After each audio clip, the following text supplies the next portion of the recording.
প্রকাশ সেনার কাছ থেকে। প্রকাশ, কি জানা যাচ্ছে ইডি সূত্রে? দেখো, আমরা যেটা ইডি সূত্রে খবর পাচ্ছি, রোজভ্যালি কর্ণধার গৌতম কুন্ডুকে গ্রেফতার করা হয়েছে প্রায় 6 ঘন্টা আজকে জিজ্ঞাসাবাদের পর। ইডির তদন্তকারী অফিসাররা তাকে গ্রেফতার করেছেন, যেটা ইডির সূত্রের খবর। তুমি জানো, গৌতম কুন্ডুকে 5 বার এর আগে তলব করে তাকে জিজ্ঞাসাবাদ করা হয়েছিল। আজকে সকালেও কিন্তু তাকে আমরা দেখেছি, তিনি ইডি দপ্তরে এসে পৌঁছেছিলেন। তারপর থেকে প্রায় 6 ঘন্টা তাকে জিজ্ঞাসাবাদ করা হয়, দফায় দফায় জিজ্ঞাসাবাদ করা হয়। ইডির অফিসাররা যেটা জানাচ্ছেন, যেহেতু তিনি তথ্য গোপন করছিলেন, তার কাছ থেকে যে তথ্য জানতে চাইছিলেন ইডি তদন্তকারীরা, তার কোনো সদুত্তর তিনি দিচ্ছিলেন না, তাই তাকে আজকে গ্রেফতার করার সিদ্ধান্ত নেন ইডির তদন্তকারী অফিসাররা। গৌতম কুন্ডুকে ইতিমধ্যেই, যেটা ইডি সূত্রের খবর, গৌতম কুন্ডু, রোজভ্যালি কর্ণধার গৌতম কুন্ডুকে গ্রেফতার করা হয়েছে। তার বিরুদ্ধে তুমি জানো, আরামবাগ একটি মামলা ছিল, দুর্গাপুরে একটি মামলা ছিল, আর সেবির একটি পুরনো মামলা ছিল। এই 3টি মামলাকে ক্লাব করেই কিন্তু ইডির অফিসাররা তদন্ত করছিলেন। তুমি জানো, এর আগে যেটা ইডি সূত্রে আমরা বারবার খবর পেয়েছি, সেবির তরফে যে অভিযোগ জানানো হয়েছিল, সেই অভিযোগকে সামনে রেখেই ইডি তদন্তকারী অফিসাররা তদন্ত করছিলেন।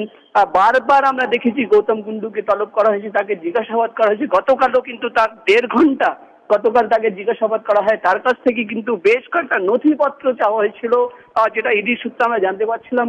গত কয়েক মাস ধরে তদন্ত করতে গিয়ে নতুন কিছু তথ্য উঠে এসেছিল, সেই তথ্যকে সামনে রেখেই গতকাল তাকে ডেকে জিজ্ঞাসাবাদ করা হয়। সেই নথিপত্র, সেই নতুন তথ্যকে সামনে রেখে যখন তাকে প্রশ্ন করা হয়, তিনি যেটা জানান, তাকে 1 দিনের সময় দেওয়া হোক সেই নথিপত্র জমা দেওয়ার জন্য। কিন্তু আমরা যেটা ইডি সূত্রে খবর পাচ্ছি, আজকেও কিন্তু সেই নথিপত্র বা সেই তথ্য তিনি ইডি তদন্তকারীদের দিতে পারেননি। তাই গৌতম কুন্ডুকে গ্রেফতার করার সিদ্ধান্ত নেন ইডি তদন্তকারীরা। তারা প্রয়োজন মনে করেন, যেহেতু গৌতম কুন্ডু তথ্য গোপন করছেন, সদুত্তর দিচ্ছেন না, তাই তাকে গ্রেফতার করে নিজেদের হেফাজতে নিয়ে তাকে জেরা করার প্রয়োজন রয়েছে। তুমি আগে সারা দেশে প্রায় 800 ব্যাংক অ্যাকাউন্ট আগেই ফ্রিজ করে দেওয়া হয়েছিল, ট্রানজাকশন বন্ধ করে দেওয়া হয়েছিল। ইতিমধ্যে যেটা ইডি সূত্রের খবর, রোজভ্যালির সম্পত্তি অ্যাটাচ করার প্রসেসও তারা শুরু করেছে। কিন্তু যেহেতু তোমাকে যেটা আগেই জানালাম, গতকাল তাকে বলা হয়েছিল, বেশ কয়েকটা নথিপত্র তার কাছ থেকে চাওয়া হয়েছিল, বেশ কয়েকটা ক্ল্যারিফিকেশন তার কাছ থেকে চাওয়া হয়েছিল।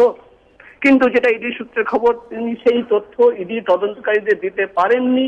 তাই আজকে প্রায় 6 ঘন্টা তাকে জেরা করার পর দফায় দফায় দিল্লি থেকে একজন অফিসার এসেছিলেন, ইডির অফিসার, তিনিও কিন্তু কিন্তু যেহেতু ইডির সূত্রের খবর, তিনি সদুত্তর দিতে পারেননি, তিনি তথ্য গোপন করছেন, তাই গৌতম কুন্ডুকে গ্রেফতার করার সিদ্ধান্ত নেন ইডির সূত্রের খবর। রোজভ্যালি কর্ণধার একেবারে প্রকাশ, তুমি আমাদের সঙ্গে থাকো। আরো একবার আপনাদেরকে জানাই যে গ্রেফতার করা হলো গৌতম কুন্ডুকে, ইডি গ্রেফতার করেছে তাকে 5বার জেরা। এই নিয়ে তাকে এবং যেটা মূল জায়গা, যে সমস্ত নথি তার কাছ থেকে চাওয়া হয়েছিল বা অবশ্যই যে পরিমাণ টাকার হিসেব তাকে দিতে বলা হয়েছিল, সেটা কিন্তু তিনি দিতে পারেননি।